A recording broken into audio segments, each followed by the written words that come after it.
Hi everyone, it's Margaret Manning here, and welcome to Mornings with 60 and Me. Today's Friday, it is December the 9th. Hope you're doing great today. It's almost the weekend. I hope you've got something fun planned. I first of all wanted to thank you all for being here. You know, every morning I get up and do these shows for you, and I know that there's so many people watching, have made it part of their routine now, and I just want to welcome you. Welcome you to my day and to your day, and just to let you know that we're here for each other. It's just I say it often, but I mean it often. We really do value you here, and I would love it if you would tell a friend about Mornings with 60 and Me. The more people that we have joining us, the bigger and stronger our community can be for each other. So on this Friday, I have got a nice cup of cherry tea. It's my red tea, fruity, very delicious, and a perfect start to a Friday morning. So hope you've got a cup of tea or coffee ready too, because I've got something really important to talk to you about today. Yes, you might want to sit down. No, it's something that, I just feel that everyone needs to be thinking about, but it's particularly something for older women. We seem to be targeted for this more than others, and it's really to go through 7 ways to avoid identity theft and scamming, senior scams. And there are a lot of them out there these days. And I'm sure that all of you are sensitive to this and, are aware that you've got to be careful online. But there are some very specific scams that are in play. And I just wanted to go through them with you and give you some suggestions, some thoughts about how you might be able to protect yourself.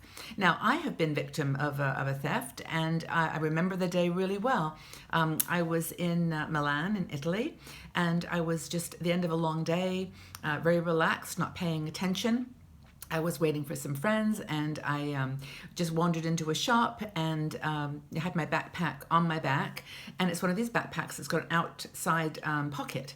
And as I was just standing there, somebody bumped into me. I looked, and it was a young guy, and he was smiling. He said, "Oh, sorry," and he just bumped into me, and I didn't think anything of it. But later, 5 minutes later, when I went back to the seat and tried to look for my wallet and my phone, they were gone. He'd taken them from the back of my backpack. So I didn't know, I didn't feel it. He knew exactly what to do, and that's the thing to watch out for with these scams and with identity theft, is that the scammers are professionals. They know exactly how to distract you, and they know who to look for. They look for people that are easy targets. And I was not paying attention, and they knew this. They could see this. So that was my situation. That kind of made me more sensitive. I of course got everything canceled immediately, and there was no real harm done, but it could have been more serious.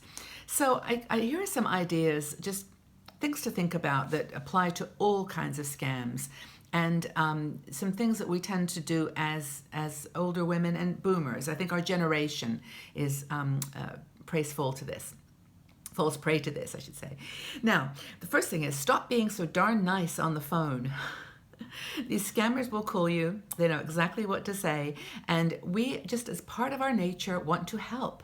We want to just help someone. And of course, especially women have been such good girls all our lives. Someone asks us for some information. We are just more than happy to give it. But don't give it information on the phone. Just don't be so nice. Scammers are, masters of manipulation. The 2 most common ones that you get on the phone are the IRS or Microsoft. You'll often get someone calling you from Microsoft saying, we've discovered that there's a problem with your computer. We need to give you an update to protect you from whatever. And, let's give us this information, or give us ability to access your computer.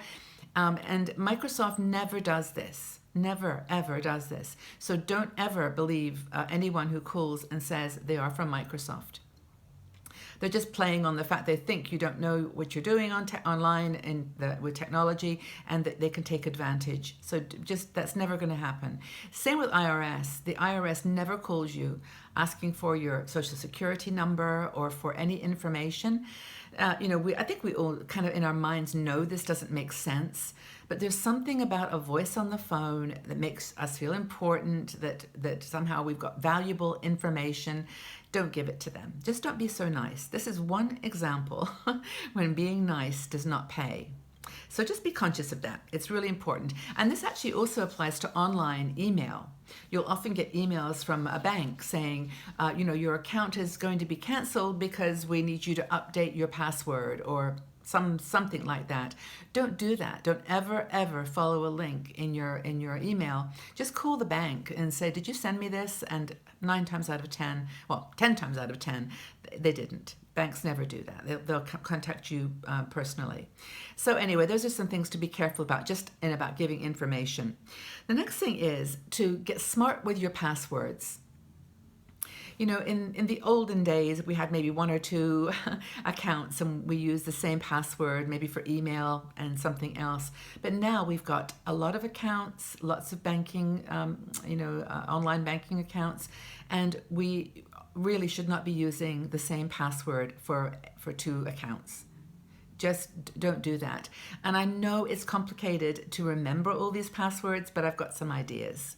So first thing, your password should always be between 8, 9 letters, characters long. And it should be a combination of upper and lowercase, a combination of letters and numbers, and also a special character, like a $sign or an @ sign, something that's not a character or number. And that's how it should be. You should mix up your numbers and your letters and numbers. So that's one thing. Now, if you can't remember your passwords, create an Excel spreadsheet with a password and put all your passwords on that spreadsheet. And also, as a double security, what I do is I have a PIN number that I use as well as my password.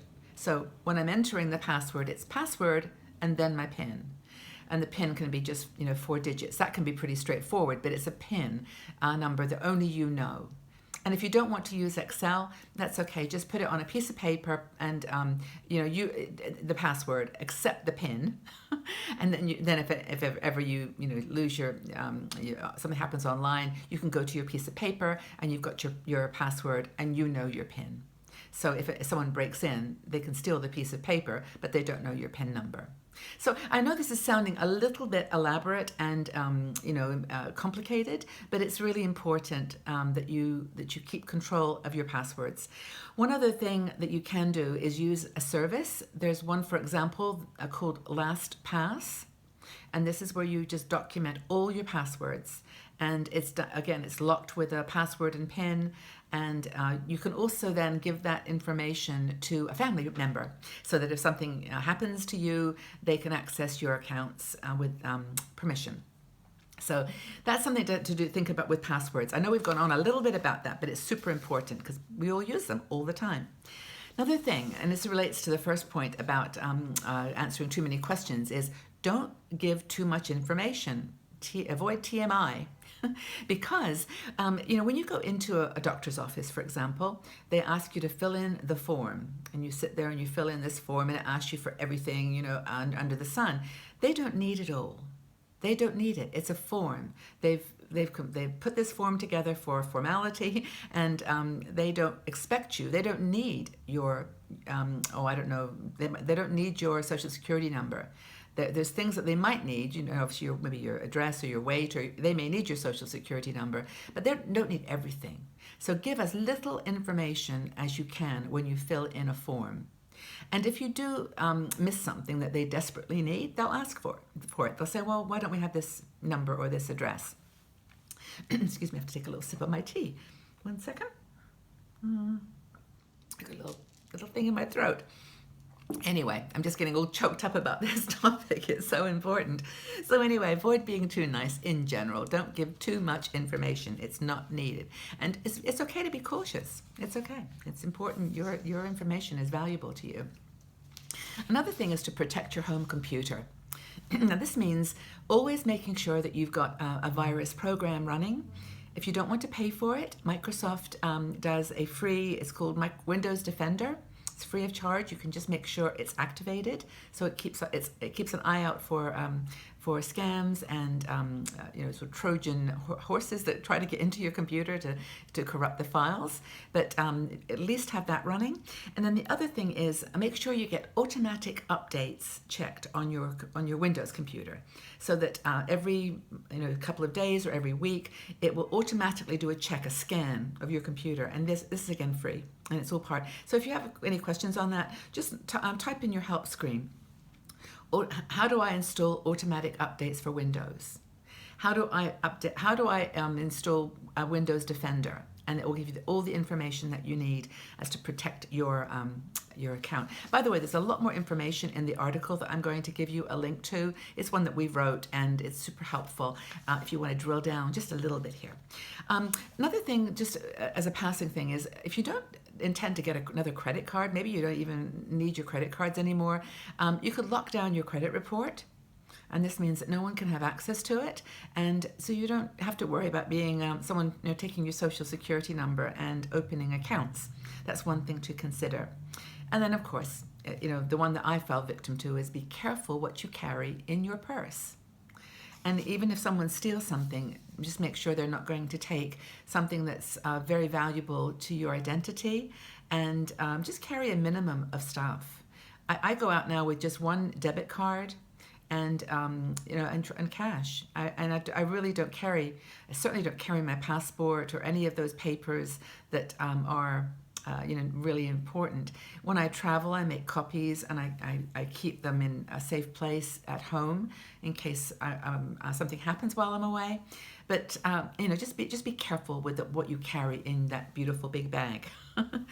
And then I think the final thing to mention is, if you're thinking of making a purchase, when in doubt, get a second opinion. It's not because you want to involve someone in your decision making. It's not that you're not capable of making a decision. But if you think you've got any hesitation about it, if there's something funny about it, doesn't sound right, sounds just too good to be true, it probably is. And I know, again, like I said earlier, we want to be trusting, and we're very gullible. Well, people are. I mean, we want to trust each other, right? It's not just age. It's not just being a 60-year-old woman. We just want to be nice, but we tend to be maybe a little bit more generous than others. But anyway, just be careful. And when in doubt, get a second opinion. Just say, to one of your children or to a family friend, does this sound okay to you?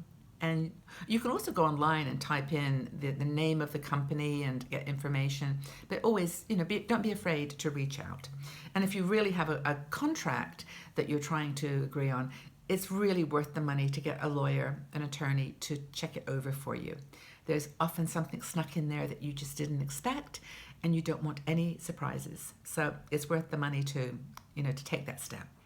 So that's really a summary of what we think are important things for you to consider in terms of avoiding identity theft and senior scams. Hope it's been useful. Please leave your comments in the section below. If you've had an experience that you'd like to share, obviously don't give all the details, but you can tell us briefly how you managed it. Be useful to know. And my question for today is, what advice do you have for other women in the community based on your experience with these things, with senior scams and identity theft? Let's share information and see if we can educate one another. So that's our story for today. Thanks for listening. Thank you for being here. And I hope that it's been useful, and I really do look forward to seeing all of you back here tomorrow on Mornings with 60 and Me. Take very good care, everybody. Have a great day. Bye-bye.